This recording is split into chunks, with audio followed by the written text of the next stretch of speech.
அன்பானவர்களே, இந்த வாரத்தின் முதல் நாளிலே இயேசு கிறிஸ்துவின் நாமத்தினால் வாழ்த்துகிறேன். தினம் ஒரு தூதன் வழியாக உங்களை சந்திப்பதில் பெரும் மகிழ்ச்சி.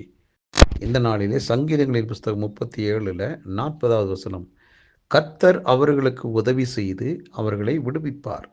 அவர்கள் அவரை நம்பியிருக்கிறபடியால் அவர்களை துன்மார்க்கருடைய கைக்கு தப்புவித்து ரட்சிப்பார் என்று தேவ மனுஷன் சொல்லுகிறார்.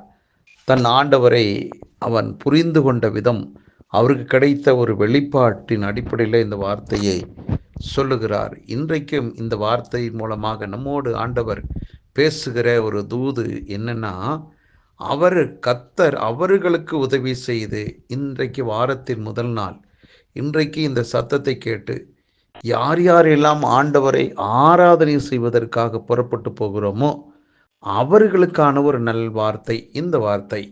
ஆண்டவர் ஆராதனை செய்கிற ஒவ்வொருவருக்கும் எப்படிப்பட்டவராய் இன்றைக்கு இருக்கிறார் அப்படின்னா, உதவி செய்யக்கூடியவராய், அவர்களை விடுவிக்கக்கூடிய தெய்வமாக இருக்கிறார். அருமையானவர்களை, இன்றைக்கு ஆராதனைக்கு போகக்கூடிய அத்தனை பேருக்குமே 100க்கு 100 ஒரு பிரச்சனையுமே எனக்கு இல்லை என்று சொல்லக்கூடியவர்கள் ஒருவருமே கிடையாது. பலவிதமான பிரச்சனைகளோடு போராட்டங்களோடு தான் இருக்கிறார்கள். ஆகவே அவர்கள் ஒரு முடிவெடுக்கிறாங்க, இன்னைக்கு நான் அந்த ஜீவனுள்ள என் மேல் அன்பு வைத்த என் ஆண்டவரை ஆராதிக்க புறப்படுகிறேன் என்ற ஒரு முடிவோடு போகிறாங்கல்ல, அவங்களுக்கான ஒரு கர்த்தரின் வார்த்தை என்னன்னா, ஆண்டவர் அவர்களை எப்பேற்பட்ட பிரச்சனையாக இருந்தாலும் அவர்களுக்கு உதவி செஞ்சு அந்த பிரச்சனையிலிருந்து விடுவிக்கிறார். ஒருவேளை கடனாக இருக்கலாம், வியாதியாக இருக்கலாம், சத்துருக்களின் போராட்டமாக இருக்கலாம், சில கேள்விகளுக்கு பதில் தெரியாத அளவுக்கு குழப்பத்தோடு இருக்கலாம். இப்படிப்பட்டவைகளிலிருந்து கர்த்தர் முழுமையாக இன்றைக்கு ஆராதனைக்கு செல்லக்கூடிய மக்களை விடுவிக்கிறார்.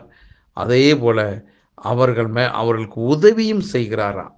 அது மட்டும் இல்லாமல், ஏன்னா அவர்கள் கர்த்தரை நம்பி ஆராதனை செய்யறதுக்கு இன்றைக்கி வந்தாங்கல்ல, ஆகவே அப்படி ஆண்டவரை ஆராதனை செய்வதற்கு இன்றைக்கு வந்ததுனால அவர்களுக்கு விரோதியாய் இருக்கிற துன்மார்க்கனுடைய கைக்கு, இவங்களுக்கு எதிரியாய் துரோகியாய் இருக்கிற மக்களுடைய கைக்கு இந்த ஆராதனை செய்யக்கூடியதான பிள்ளைகளை தப்புவித்து ரட்சிப்பார் என்று தீர்க்க தரிசனமாக சொல்லுகிறார். ஆகவே இன்றைக்கு ஆராதனைக்கு புறப்பட்டு போக ஆயத்தமாய் கொண்டிருக்கிற, ஆசையாக இருக்கிற ஒவ்வொருவருக்கும் கிடைத்த நல்வார்த்தை என்னென்னா, நீங்கள் ஆராதனைக்கு போங்க. உங்களுக்கு அவர் உதவி செய்வதோடு மட்டுமல்லாமல், உங்களுக்கு யார் யாரெல்லாம் சத்துருக்களாக இருக்கிறாங்களோ, துரோகிகளாக இருக்காங்களோ, அவங்க கைக்கு உங்களை விடுதலையாக்கி உங்களை பாதுகாக்கக்கூடியவராய் இருக்கிறாராம். ஆகவே எந்த சூழ்நிலையிலும் ஆராதனைக்கு போவதை யாரும் தடை செய்யாதீர்கள், நீங்களும் தடையாக இருக்காதீர்கள். தயவு கூர்ந்து இன்றைக்கு ஆராதனைக்கு செல்லுங்க. உண்மையாய் அவரை பாடி ஆராதனை செஞ்சு பாருங்க. வீட்டுக்கு வருவதற்கு முன்பாகவே கர்த்தரின் உதவிக்கரம் நீட்டப்படுவதையும், அனுகூலமான வாசல்கள் உங்களுக்காக திறக்கப்படுகிற செய்தியும் கேள்விப்படுவீங்க.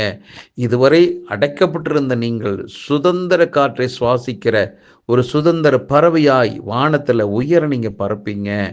ஏனென்றால் கர்த்தர் துன்மார்க்கனுடைய துரோகியருடைய கைகளுக்கு உங்களையும் என்னையும் தப்புவிக்க வல்லவராக இருக்கிறார். ஆகவே அவர் நம்மை தப்புவிக்கிறார், அவர் ரட்சிக்கிறார், உயர்த்துகிறார். ஒரே ஒரு காரியம், நாம் ஒன்று சேர்ந்து கர்த்தரை ஆராதிக்க புறப்படுவோம்.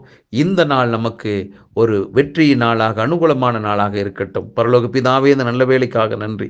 இன்றைக்கு ஆராதனை புறப்பட்டு போகிறது நான் எங்களுக்கு நீர் கொடுத்த நல் வார்த்தைக்காக ஸ்தோத்திரம் அப்பா. நீர் எங்கள் மேலே அன்பு வைத்து உதவி செஞ்சு விடுவித்து துன்மார்க்கனுடைய கைக்கு எங்களை விடுதலையாக்குறீரப்பா. இதை கேட்டுக்கொண்டிருக்க அத்தனை பேருக்கும் கிடைக்க வேண்டிய நன்மைகளும் ஆசீர்வாதங்களும் இன்றைக்கு வருவதாக, ஆராதனைக்கு சென்றதன் மூலமாக நான் இவ்விதமாய் ஆசீர்வதிக்கப்பட்டேன் என்று சாட்சி பகர அளவுக்கு கர்த்தருடைய நாமம் மையப்படுவதாக ஒவ்வொருவரையும் வாழ்த்துகிறேன், ஆசீர்வதிக்கிறேன். இயேசு கிறிஸ்துவின் நாமத்தை ஜெபிக்கிறேன் நல்ல பிதாவே, ஆமேன். அன்பானவர்களே, எந்த சூழ்நிலையிலும் ஆண்டவருக்கு முக்கியத்துவம் கொடுத்து ஆராதனைக்கு செல்லுங்கள். அபிஷேகத்தை பெற்று மகிழ்ச்சியோடு திரும்பி வாருங்கள். உங்களுக்கு மேன்மையும் உயர்வும் காத்திருக்கிறது. நன்றி.